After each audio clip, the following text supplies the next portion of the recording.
Challenge کے ساتھ میری طرف سے آپ تمام جماعت والوں کو پکڑ کے پوچھ لیجیے، آپ بڑے دعوے کے ساتھ، ایک لمحے کے لیے بھی آپ کو جھجک کرنے کی ضرورت نہیں ہے، پیچھے ہٹنے کی ضرورت نہیں ہے، چیلنج کے ساتھ پوچھے پٹھوں سے۔ میں آپ کو بتلاتا ہوں ایک اور پوائنٹ، یہ جو تراویح جو لفظ ہے، تراویح جو لفظ ہے نا، یہ لفظ جمع کا ہے، کئے کا ہے؟ جس کو انگلش میں پلورل کہتے ہیں، پلورل، جمع۔ جب کوئی لفظ جمع ہوتا ہے تو انگلش میں اس کا ایک سنگولر بنتا ہے، لیکن عربی میں اس کا ایک واحد بھی بنتا ہے، تسنیہ بھی بنتا ہے۔ کیا بنتا ہے؟ واحد بھی بنتا ہے، عربی میں تسنیہ بھی بنتا ہے۔ اور میں جو سمجھا رہا ہوں، آپ کچھ سمجھ میں آئے نہ آئے، میں جس کو سمجھانا چاہ رہا ہوں وہ پٹھے کو تو پورا سمجھ میں آتا ہے۔ تو اب دیکھیے آپ، یہ عربی کی شان ہے، عربی میں واحد بھی ہوتا ہے، تسنیہ بھی ہوتا ہے، جمع بھی ہوتا ہے۔ اور عربی کی جو جمع ہے وہ 3 سے شروع ہوتی ہے۔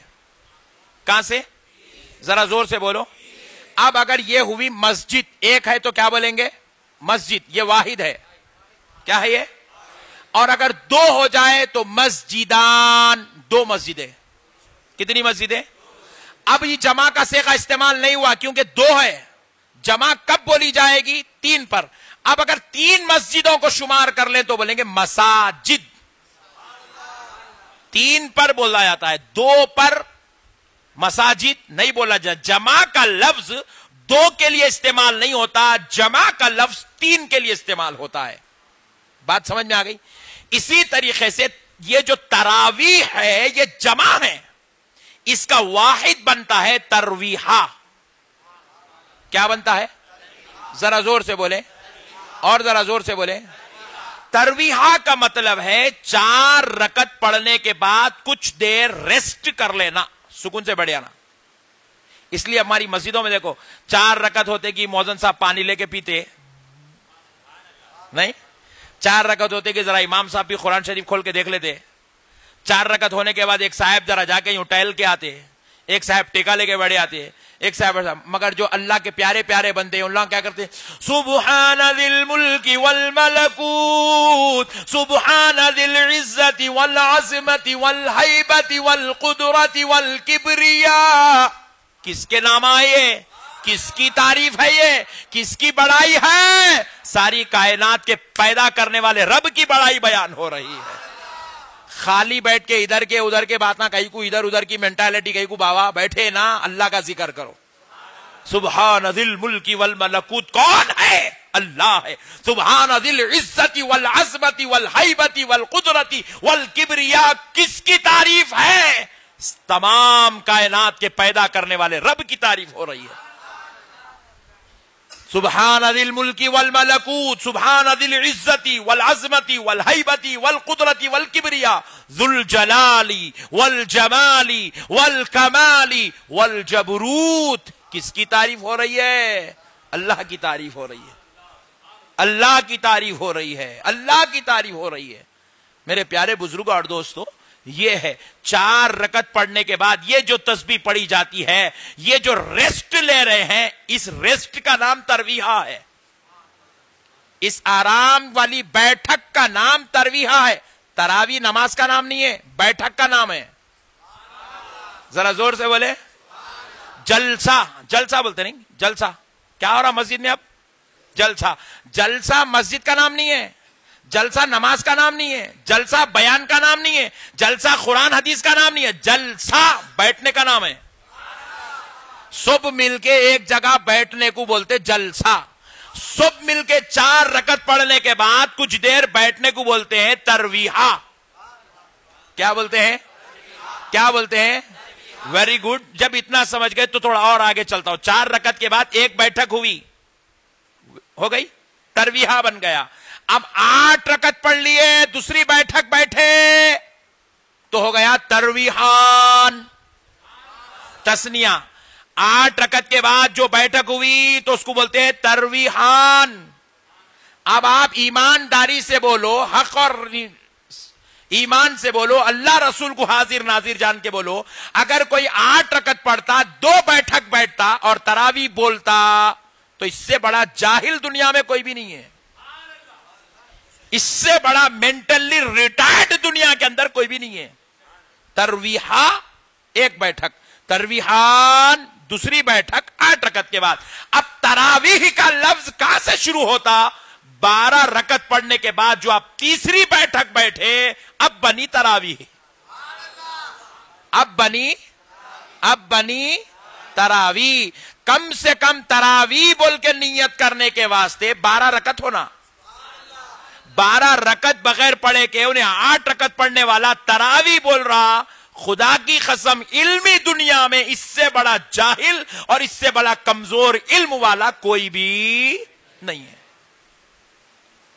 لفظی سوٹ نہیں ہوتا بھائی. دیوان خانے میں جماعت بنا لیے تو دیوان خانے کو مسجد بولتے کیا؟ ذرا بولو نا جی. ارے کہاں گیا تھا میں؟ بولے تو مسجد میں بیٹھا تھا. ارے تیرا دیوان خانہ ہے, مسجد کب سے بنا؟ نہیں, یہاں جماعت بنا کے نماز پڑھتا ہوں میں. ارے دیوانے, جماعت بنانے کی وجہ سے مسجد, دیوان خانہ مسجد. جماعت بنانے کی وجہ سے دیوان خانہ مسجد نہیں ہوتا.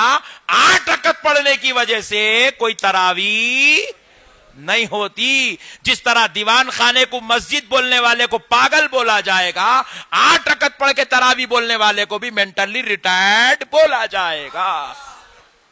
بات سمجھ میں آئی؟ نوجوانوں, میرا مقصد تمہارے عقیدوں کو چھیڑنا, تکلیف دینا نہیں ہے.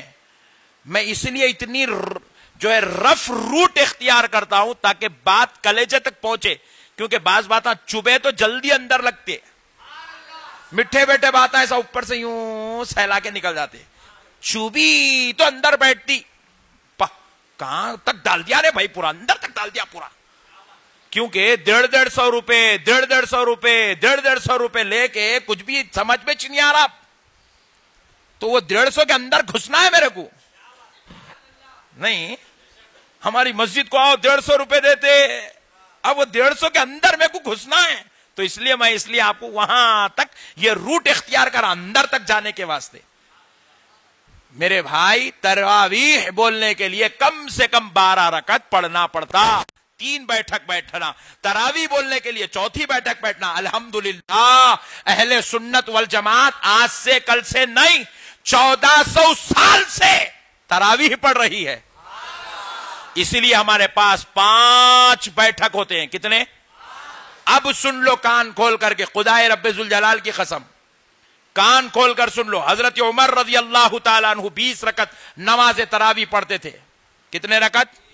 نہ صرف پڑھتے تھے, حضرت عمر نے اپنے دور میں سارے حافظ قرآن کو جمع کیا اور کر کے کہا تم فلاں علاقے کو جاؤ, فلاں علاقے کو جاؤ, تم فلاں جاؤ, تم فلاں مسجد جاؤ, فلاں علاقہ جاؤ, فلاں علاقہ جاؤ. جا کر جب وہاں پہنچو گے تو لوگوں کو 20 رکعت نماز تراویح پڑھانا. کتنے رکعت؟ حضرت علی 20 رکعت نماز تراویح پڑھتے تھے اور حافظ قرآن کو پڑھانے کا حکم دیتے تھے. حضرت امام اعظم ابو حنیفہ رحمۃ اللہ علیہ 20 رکعت نماز تراویح پڑھتے تھے. حضرت سیدنا امام قاضی ایاز رحمۃ اللہ علیہ 20 رکعت نماز تراویح پڑھتے تھے. سرکار غوث اعظم رضی اللہ تعالیٰ عنہ 20 رکعت نماز تراویح پڑھتے تھے. امام شافعی 20 رکعت نماز تراویح پڑھتے تھے. امام نسائی 20 رکعت تراویح پڑھتے تھے. بڑے بڑے محدثین, مفسرین, اولیاء اللہ 20 رکعت نماز تراویح پڑھتے تھے. 20 رکعت نماز تراویح پڑھتے تھے. حد تو یہ ہے, خود علامہ ابن تیمیہ جن کو اہل حدیث اپنا امام مانتی ہے, وہ علامہ ابن تیمیہ بھی 20 رکعت نماز تراویح کے قائل تھے. اب اس سے بڑی بات اور کیا چاہیے؟ 1400 سال سے مسجد نبوی شریف میں اور کعبۃ اللہ شریف میں, 1400 سال سے مسجد حرام میں 20 رکعت نماز تراویح پڑھی جا رہی ہے. 1400 سال سے. افسوس کی بات ہے, یہ جو لوگ ہیں نئے شوشے نکال کر نوجوان نسل کے سامنے پیش کرتے ہیں, اور ہماری بھولی بھالی نوجوان نسل جذبات میں آ جاتی ہے. بخاری میں ہے, شروع ہو گئے. بخاری میں ہے تو اس کا مطلب کیا ہے, معنی کیا ہے, مفہوم کیا ہے, کیا بولنا چاہتی ہیں حضرت عائشہ, کیا سمجھانا چاہتی ہے حضرت عائشہ, ان کے قول کی تشریحات ضروری ہے, سمجھے عقل کے پردے کھول کے سمجھے، اپنے دل کو جو ہے کدور بنا کر مت سمجھے. اب ایک حکمت بتاتا ہوں، سن لیجئے. آپ بتائیں قرآن شریف کے اندر رکوع کتنے ہیں؟ سبحان اللہ، 540 ہے. کتنے ہیں؟ ذرا زور سے بولیں، ذرا زور سے بولیں. 540 رکوع ہے قرآن کے اندر. اور یہ جو قرآن پہلی چاند رات سے، پہلی رات سے، پہلی تراویح سے قرآن کی ابتدا ہوتی ہے. الحمدللہ رب العالمین سے قرآن پڑھا جاتا ہے. 95% مساجد میں دنیا کی شب معراج میں قرآن ختم ہوتا ہے. کب؟ معافی چاہتا ہوں، شب قدر میں قرآن ختم ہوتا ہے. کب ختم ہوتا ہے؟ شب قدر میں قرآن ختم ہوتا ہے، شب قدر میں. پیارے بزرگوں اور دوستوں غور کریے گا، پہلی رات رمضان المبارک شریف کی پہلی رات سے قرآن شروع ہوا، شب قدر میں ختم ہوا. یہ سسٹم آپ کا میرا بنایا ہوا نہیں ہے، یہ مولا کائنات علی المرتضیٰ کا بنایا ہوا سسٹم ہے. شب قدر میں قرآن ختم. اسی واسطے رکوع کی ترکیب بنائی گئی قرآن میں. قرآن میں جو رکوع کی ترکیب بنائی گئی وہ 540 رکوع رکھے گئے. کتنے؟ ذرا زور سے بولیں. اب آپ غور کر کے دیکھیے 540 رکوع کو رمضان میں کیسا بانٹا جاتا ہے. ایک دن میں کتنے رکعت ہوئے؟ زور سے بولے. ویری گڈ، کیلکولیشن صحیح رکھیے گا. ایک دن میں 20 رکعت، اور 10 دن میں، شاباش شاباش، کتنے؟ شاباش. 10 دن میں 200 رکعت. 20 دن میں کتنے رکعت ہوئے؟ 400 رکعت. شاباش، بہت اچھے ہیں آپ لوگ ماشاءاللہ، میتھمیٹکس آپ کا پکا ہے. 20 دن میں کتنے ہو گئے؟ 400 رکعت. اور اب بچے شب قدر کے لیے 7 دن. 7 دن میں کتنے رکعت ہوتے ہیں؟ 140. 400 اور 140 کتنے ہوئے؟ اور قرآن میں رکوع کتنے ہیں؟ رمضان شریف میں 27 راتوں میں 540 رکعت ہوتی ہے، اور 540 رکعت میں قرآن پڑھنے کے لیے قرآن میں 540 رکوع بنائے گئے ہیں. عقل مند کتنا بھی لوز مائنڈ رہا تو بھی تج کافی ہے اس کو سمجھنے کے واسطے. اب اس سے زیادہ لوز ہے تو میں کچھ بھی نہیں کر سکتا ہوں، آپ بھی کچھ بھی نہیں کر سکتے. اتنی بہترین ترکیب بنی ہوئی ہے، اس کے باوجود بھی اگر کوئی ہلڑ مچاتا ہے 8 رکعت پڑھتا ہوں تو خدائچ تیری حفاظت کرنے والا ہے رے بھائی.